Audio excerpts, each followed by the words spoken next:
Imagine two families living side by side. Every year, the monsoon arrives. The rain falls equally on both homes.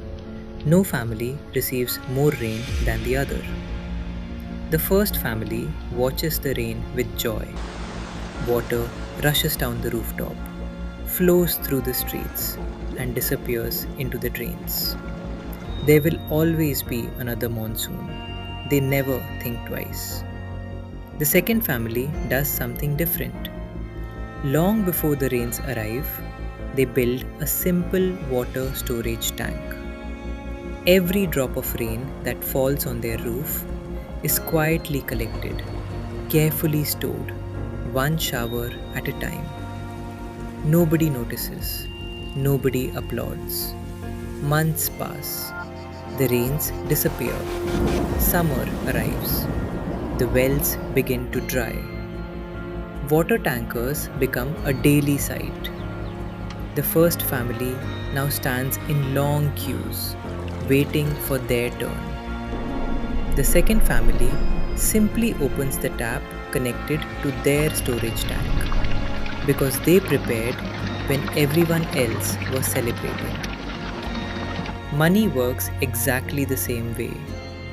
Your salary is like the rain, it arrives every month. For some people, it disappears almost immediately. For others, every rupee quietly flows into something much bigger: an emergency fund, investments, financial freedom. The difference isn't the salary, it's what happens after the salary arrives. And more than 100 years ago, a quiet philosophy was born that mastered exactly this. Today, we are going to discover it. Every month, millions of people wake up, go to work harder than ever before, receive their salary, and somehow still wonder, where did all my money go? It doesn't matter whether someone earns 30,000 rupees, 70,000 rupees, or even 2 lakh rupees a month. By the end of the month, many people ask the same question: why don't I feel richer? Here's the strange part: some people double their salary yet remain financially stressed. Others never earn extraordinary incomes yet quietly become financially free. How? Most people believe income creates wealth, but history tells us something completely different. Because throughout history, some of the wealthiest families were never the highest earners. They were simply the best keepers. Imagine your rooftop tank. Every month, fresh rainwater fills it. Now imagine there are tiny cracks underneath. Not one giant crack, tiny ones. One drip, two drips, 100 tiny drips. You hardly notice until one day the tank is empty. Money rarely disappears because of one big mistake. It disappears one food delivery at a time, one online sale at a time, one unused subscription at a time, one impulse purchase at a time, one unnecessary EMI at a time. Individually, they seem harmless. Together, they become the cracks that empty your financial tank. And here's what makes it dangerous.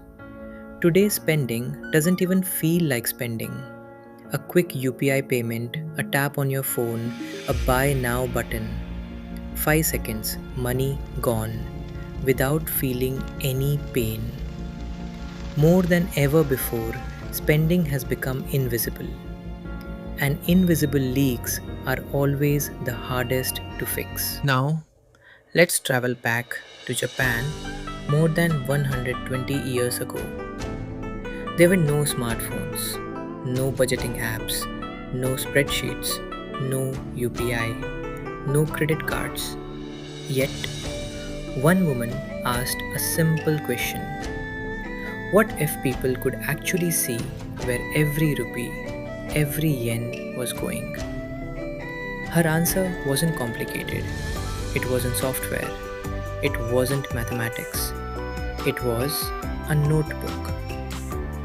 That notebook is known as Kakeibo, not just a budgeting method, a way of thinking, a philosophy that quietly transformed ordinary households into financially secure families. While the rest of the world searched for ways to earn more, Kakeibo asked a very different question. How can you keep more? Let's imagine two people, Rahul and Arjun. Both start their careers together. Both are 24 years old.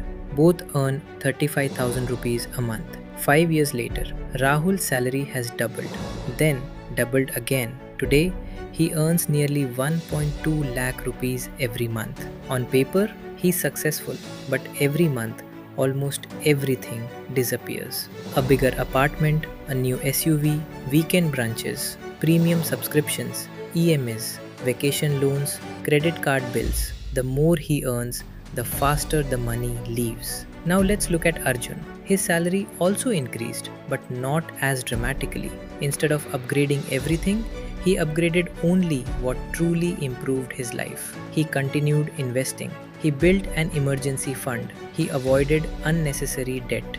10 years later, Rahul has a higher salary, but Arjun has a higher net worth. That's because income and wealth are not the same thing. Income is what you earn, wealth is what you keep. And that simple difference changes everything. Most people think inflation is the biggest threat to their money. It isn't. There's another kind of inflation that never appears in newspapers. It happens quietly, inside our own lives. It's called lifestyle inflation. You receive a raise, suddenly the budget stretches. A better phone, a better restaurant, a more expensive holiday, a bigger television. None of these purchases feel irresponsible. In fact, they feel deserved. I've worked hard. I've earned this. And that's true, you have. But there's a hidden cost. When your lifestyle grows as quickly as your salary, your savings never grow. Imagine climbing a staircase where every time you climb one step, the staircase grows another step taller. You keep climbing, but you never reach the top. That's exactly what lifestyle inflation does. It convinces you that the next salary increase will finally make you feel financially secure. But somehow, it never does. More than a century ago, Japanese families faced a very different reality. Resources were limited, waste was discouraged. Every purchase required thought, not because they feared spending, but because they respected what they already had. Their question was never, "Can I afford this?" Instead, they asked, "Do I truly need this?" That tiny shift changes everything. One question focuses on your income, the other focuses on your values. Because almost everyone can afford something using a credit card, using an EMI, using next month's salary. But the real question isn't whether you can buy it. The real question is whether buying it brings lasting value to your life. This philosophy eventually became part of a simple household practice, a practice known as Kakeibo. Not a budgeting app, not a spreadsheet, a conversation between you and your money. Unlike modern budgeting apps, Kakeibo begins with four surprisingly simple questions. Question 1. How much money do I actually have? Not how much I earn, not my credit limit, not my future bonus. How much is truly available today? Because clarity always comes before control. Question 2. How much would I like to save? Notice the wording, not whatever is left. Savings are planned first. Everything else comes later. The wealthiest households don't save what remains after spending. They spend what remains after saving. Question 3. How much am I actually spending? This is where most people are surprised. Coffee, food delivery, subscriptions. impulse purchases, small expenses become visible. And once something becomes visible, it becomes manageable. Question 4. How can I improve next month? Not how can I become perfect. Simply, how can I become 1% better? That single question transforms budgeting into a lifelong habit. But here's the fascinating part. Kakeibo was never really about mathematics. It was about human psychology. Because knowing what to do has never been the difficult part. The difficult part is doing it consistently. And that's exactly where the Japanese approach becomes truly powerful. Have you ever noticed something strange? Sometimes you don't buy something because you need it. You buy it because you had a stressful day, or because everyone else seems to have it, or simply because it was on sale. Think about the last thing you bought impulsively. Before buying it, your brain created a story. You worked hard. You deserve this. It's only 999 rupees. This offer won't come again. And within seconds, the payment was complete. The excitement lasted maybe a few hours, a few days if you were lucky. Then life returned to normal. The happiness faded, but the money never came back.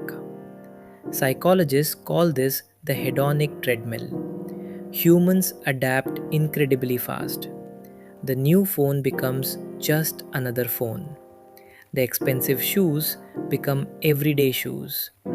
The dream car becomes tomorrow's ordinary commute. We chase happiness through possessions, only to discover that happiness keeps moving further away. The Japanese understood something different. Instead of asking, "What can I buy?" they asked, "What kind of life am I trying to build?"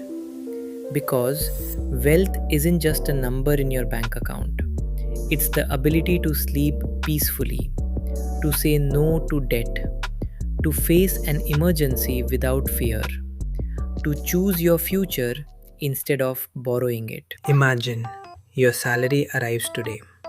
Now imagine every single rupee walks into your house waiting for instructions. Some rupees are meant to pay rent, some buy groceries, some protect your family during emergencies, some quietly grow into future investments. But what happens to the rupees that receive no instructions? They wander. One becomes an online impulse purchase, another disappears into a subscription you forgot existed, another turns into a late night food delivery. Money without a purpose always finds somewhere to disappear. That's why Kakeibo encourages you to decide where every rupee should go before the world decides for you. Not because money enjoys rules, but because direction creates freedom. Most people imagine wealthy people constantly chasing bigger incomes, but quietly wealthy people often share very ordinary habits. They don't try to impress strangers. They don't upgrade everything with every promotion. They don't confuse price with value. Instead, they protect small habits. When salary arrives, savings happen first, not last. Before spending, before shopping, before temptation. They review their expenses, not to punish themselves, but to understand themselves. Because every expense tells a story. Some purchases bring lasting joy, others simply fill temporary emotions. The goal isn't to stop spending, the goal is to spend on what genuinely matters. That's the difference between being cheap and being intentional. One avoids spending out of fear, the other spends confidently because priorities are already clear. So, how do you begin?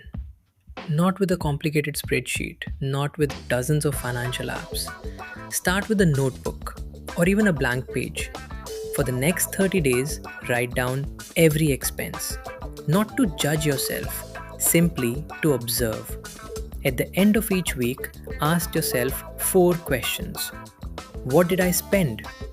What made me genuinely happier? What did I buy without thinking? What can I do differently next week? You'll notice something surprising. Your biggest financial breakthroughs won't come from earning an extra 10,000 rupees. They'll come from finally noticing the invisible habits that were quietly draining your future. Awareness always comes before change. Let's return to the two families we met at the beginning. The difference between them was never the rain. The clouds treated both families equally. The difference was what happened after the rain fell. Life works the same way. Some people receive more income, some receive less.